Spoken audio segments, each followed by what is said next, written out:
Audiolivro O Último Convite, uma mensagem de esperança, de Clifford Goldstein. Capítulo 8. A hora do juízo. Porque chegou o tempo de começar o juízo pela casa de Deus. E, se começa por nós, qual será o fim daqueles que não obedecem ao Evangelho de Deus? 1 Pedro 4, versículo 17. Digo a vocês que no dia do juízo as pessoas darão conta de toda palavra inútil que proferirem, porque pelas suas palavras vocês serão justificados e pelas suas palavras vocês serão condenados. Mateus 12, versículo 36 e 37. Porque Deus estabeleceu um dia em que julgará o mundo com justiça, por meio de um homem que escolheu. E deu certeza disso a todos, ressuscitando-o dentre os mortos. Atos 17, versículo 31. Poderíamos prosseguir assim, apresentando um texto bíblico após o outro, que fala de Deus como um Deus de juízo, além de dar a certeza proveniente do céu de que haverá prestação de contas. A injustiça e o mal na terra um dia receberão respostas e punição adequadas. O conceito do juízo divino permeia as Escrituras. Não existirá um juízo amplo e único que consertará todas as ofensas, punirá todos os males e recompensará toda a bondade. Em vez disso, os juízos divinos são eventos múltiplos que dependem do tempo, do lugar e das circunstâncias. Com base em seus juízos no passado, podemos aprender agora sobre o juízo presente e futuro. Desde o juízo de Deus contra Adão e Eva após a queda, Gênesis 3, versículos 14 e 19, passando pelo dilúvio, Gênesis 7, a destruição de Sodoma e Gomorra, Gênesis 19, a queda da Babilônia antiga, Daniel 5, até a declaração do juízo na primeira mensagem angélica e o juízo final no fim dos tempos, Apocalipse 20, a Bíblia revela a realidade dos juízos divinos. Uma descrição poderosa e especialmente relevante dessa natureza é encontrada no livro de Daniel, no Antigo Testamento, no capítulo 7. O profeta teve o sonho profético de 4 bestas que surgiam do mar, versículo 3. Cada uma delas simbolizando o Império Mundial, versículo 17, que se levantaria e desapareceria, tornando-se história antiga, até acontecer um julgamento de proporções gigantescas no céu, versículos 9, 10, 22 e 26, que conduz ao reino eterno de Deus, versículos 14, 22 e 27. O principal objetivo do sonho profético é mostrar que esses 4 reinos terrenos e passageiros são sucedidos em última instância pelo reino eterno de Deus. Estes grandes animais, que são 4 reis que se levantarão da terra, mas os santos do Altíssimo receberão o reino e o possuirão para todo sempre, de eternidade a eternidade. Versículo 17 e 18. Esses 4 reinos ou impérios terrenos são identificados há muito tempo como Babilônia, Média-Pérsia, Grécia e Roma, que de alguma forma permanece até o fim do mundo presente. A Roma da República e depois dos Césares foi a fase de Roma que surgiu logo após a Grécia Antiga.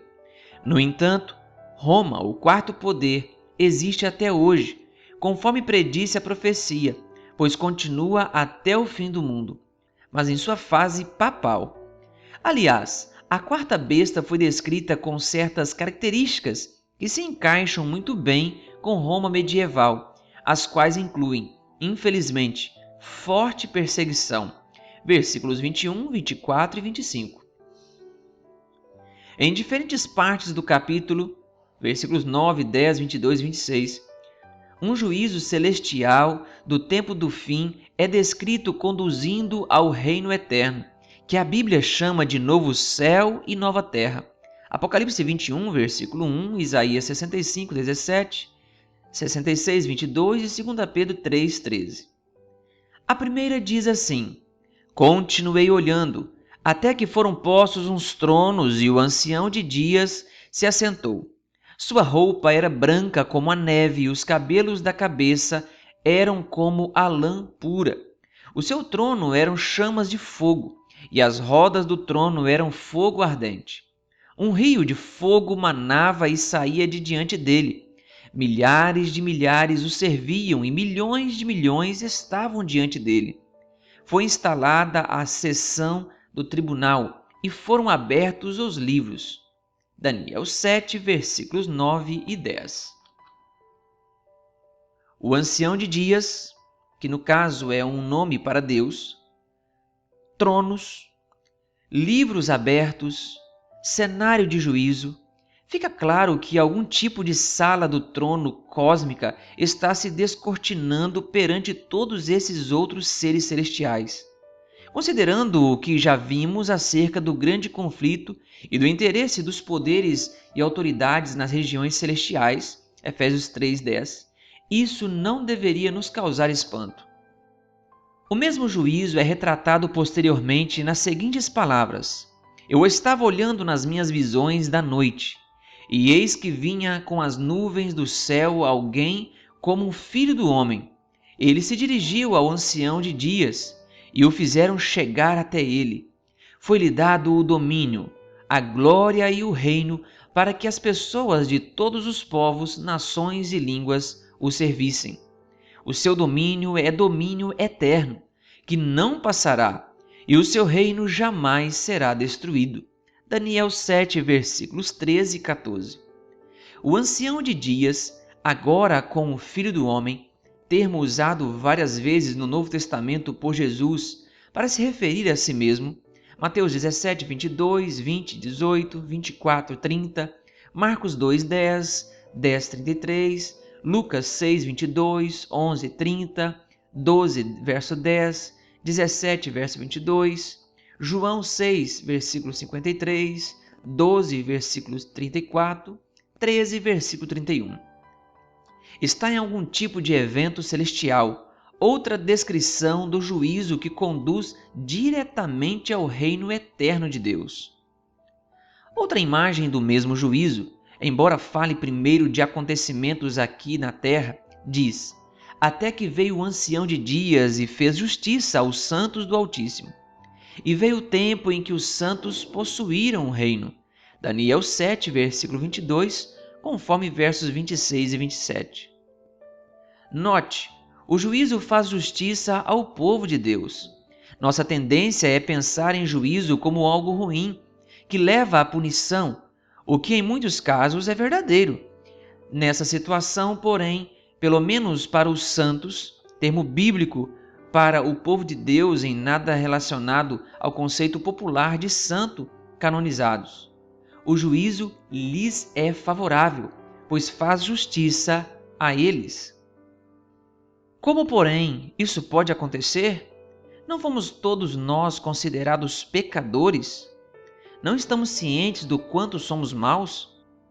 A Bíblia afirma: não há quem entenda, não há quem busque a Deus. Todos se desviaram e juntamente se tornaram inúteis.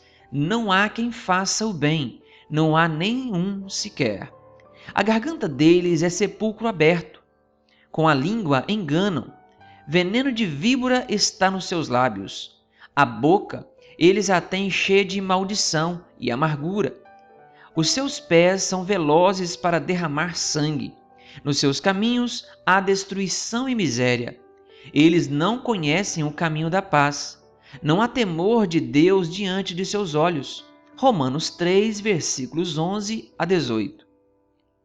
Como então qualquer um de nós, inclusive os santos no juízo, com os livros abertos, seria capaz de apresentar perante um Deus que conhece cada pensamento mau, cada ato oculto, todas aquelas coisas que fizemos em segredo e jamais gostaríamos que fossem reveladas?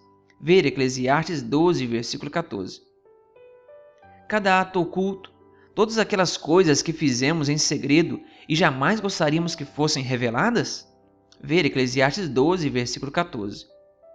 Por meio do Evangelho eterno, só assim. protegidos. Não é coincidência que evangelho e juízo apareçam juntos. Por melhores que sejam as boas novas do evangelho, elas ganham mais sentido quando associadas ao juízo. Por quê? Porque nossa única esperança no juízo é o evangelho, ou seja, é a justiça de Cristo, aceita pelo Pai como se fosse nossa no momento em que nos apropriamos dela pela fé. Não precisamos temer a condenação. Agora, pois, já não existe nenhuma condenação para os que estão em Cristo Jesus. Romanos 8, versículo 1. Nenhuma condenação agora, e com certeza no juízo. Seria porque não temos pecado? Não. A razão verdadeira é porque Jesus não pecou e a ficha dele é creditada como se fosse nossa. É por isso que o juízo em Daniel 7 é a favor dos santos do Altíssimo. Daniel 7, versículo 22. Assim como o ladrão na cruz, eles foram cobertos pela justiça de Cristo. Ou, conforme explicou Paulo, o ser humano é justificado pela fé, independente das obras da lei. Romanos 3, versículo 28. Justificado independentemente das obras da lei? É claro, a lei, por mais que seja santa, justa e boa, Romanos 7,12, aponta para o pecado, mas não é capaz de expiá-lo. A lei é como um espelho, mostra exatamente onde estão suas manchas. Mas não importa por quanto tempo ou com que frequência você se olhe no espelho, ele não é capaz de eliminar as manchas.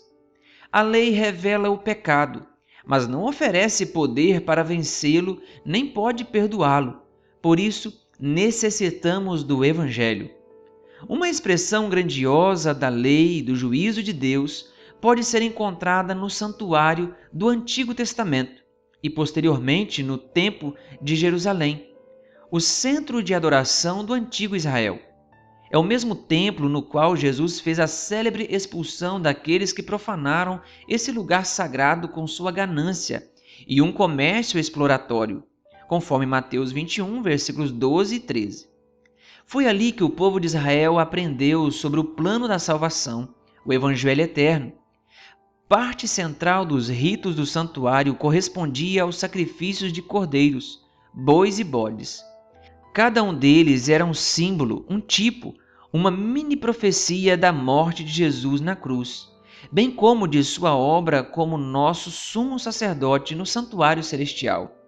É por isso que, ao apresentar Jesus pela primeira vez, João Batista exclamou: Eis o Cordeiro de Deus que tira o pecado do mundo. João 1, versículo 29.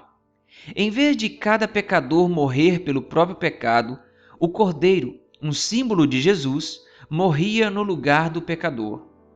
Em vez de nós, em última instância, morrermos por nossos pecados, Jesus na cruz o fez em nosso lugar. E essa grande verdade era proclamada em símbolos no templo. O templo também contava com 2 compartimentos. E muito embora todos os dias o sangue expiatório dos animais sacrificados fosse levado para o primeiro compartimento, uma vez por ano o sangue dos sacrifícios era conduzido ao segundo compartimento, o mais interior, em um ritual conhecido como Yom Kippur, o dia da expiação. Ver Levítico 16. Esse era o dia do juízo, uma boa nova para os filhos de Israel, pois mesmo havendo pecado, seus pecados eram perdoados, expurgados e purificados pelo sangue derramado. Assim, poderiam comparecer juntos perante Deus naquele juízo. Essa cerimônia anual acontecia por causa das impurezas dos filhos de Israel e por causa das suas transgressões e de todos os seus pecados. Ver Levítico 16, versículo 16. Ou seja, eles haviam pecado, e aquele era o dia da prestação de contas. Entretanto, aquele dia era Yom Kippur, o dia da expiação. Expiação diz respeito a perdoar pecadores, não a condená-los. Esse perdão só pode se originar do sangue, não da lei. Embora dentro do segundo compartimento do santuário, na Arca da Aliança, estivessem as tábuas dos 10 mandamentos, conferir Números 10, 33, Deuteronômio 10, 3 e 31, versículo 26, que mostravam a Israel sua sagrada obrigação de cumprir a lei, a expiação não acontecia por causa da lei. Na verdade, a lei que as pessoas haviam transgredido as condenaria, não fosse o sangue. Ele, o sumo sacerdote, pegará um pouco do sangue do novilho e com o dedo o aspergirá sobre a frente do propiciatório e diante do propiciatório aspergirá 7 vezes do sangue com o dedo. Depois matará o bode da oferta pelo pecado, que será para o povo. Trará o sangue do bode para dentro do véu e fará com esse sangue como fez com o sangue do novilho. Ele o aspergirá no propiciatório e também diante dele. Levítico 16, versículos 14 e 15. O propiciatório era a tampa de ouro que cobria a Arca da Aliança. Esta, por sua vez, continha os 10 mandamentos. O sangue aspergido ali no propiciatório simbolizava o sangue de Jesus, que expiava a transgressão dos 10 mandamentos. Isso lhe serás por estatuto perpétuo. No 7º mês, aos 10 dias do mês, vocês se humilharão e não farão nenhum trabalho, nem o natural da terra, nem o estrangeiro que peregrina entre vocês. Porque naquele dia se fará expiação por vocês, para purificá-los, e vocês serão purificados de todos os seus pecados diante do Senhor. Versículos 29 e 30. Era um dia solene, o dia do juízo, e o povo deveria se humilhar ou afligir a própria alma. Vê versículo 31. Ou seja, era um dia de arrependimento, de analisar o próprio interior, de reconhecer suas falhas. Os israelitas dependiam do sangue não só para que seus pecados fossem perdoados, mas também para serem purificados da transgressão.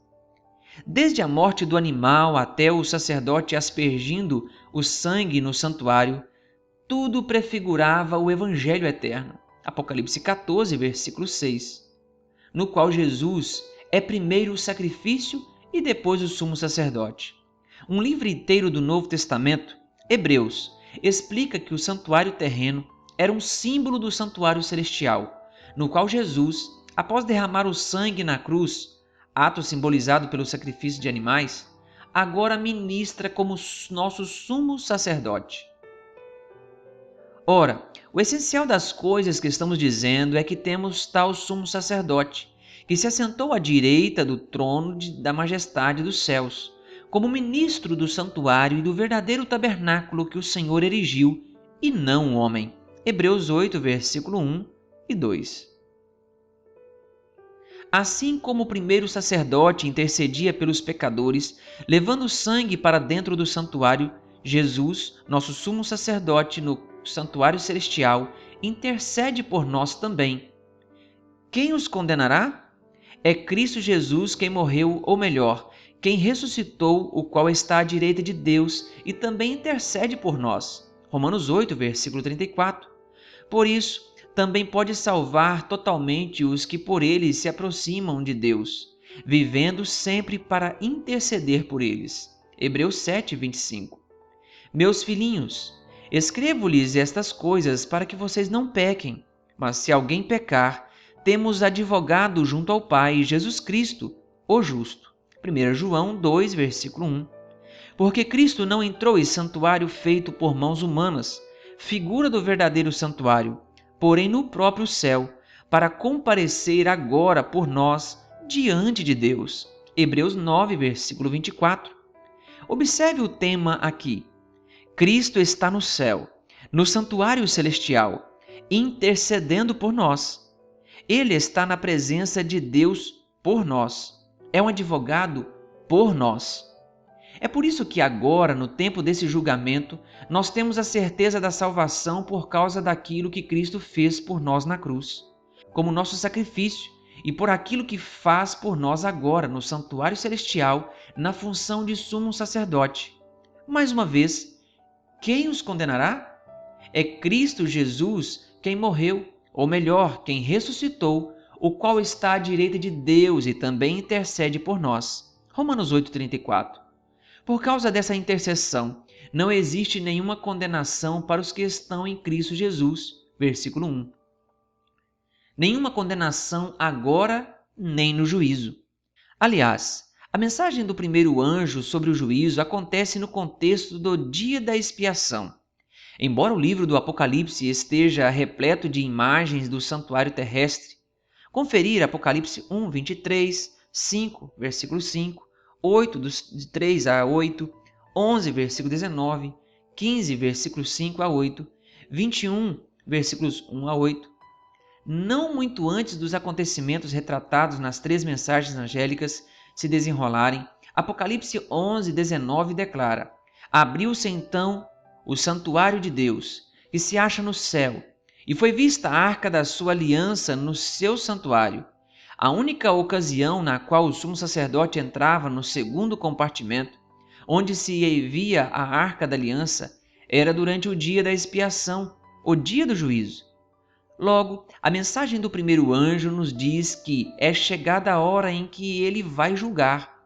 Por isso, embora seu povo tenha o dever de temer a Deus e dar glória a Ele, os remidos o fazem com a segurança da vida eterna em Jesus, prometida a eles pelo Evangelho eterno, a promessa que lhes pertence pela fé. Haveria outra possibilidade? Para saber mais sobre o assunto deste capítulo, acesse adv.st/convite8. Se você ainda não é inscrito em nosso canal aqui no YouTube, se inscreva e ative o sininho. Canal O Bom da Bíblia, mostrando o que a Bíblia tem de bom para você.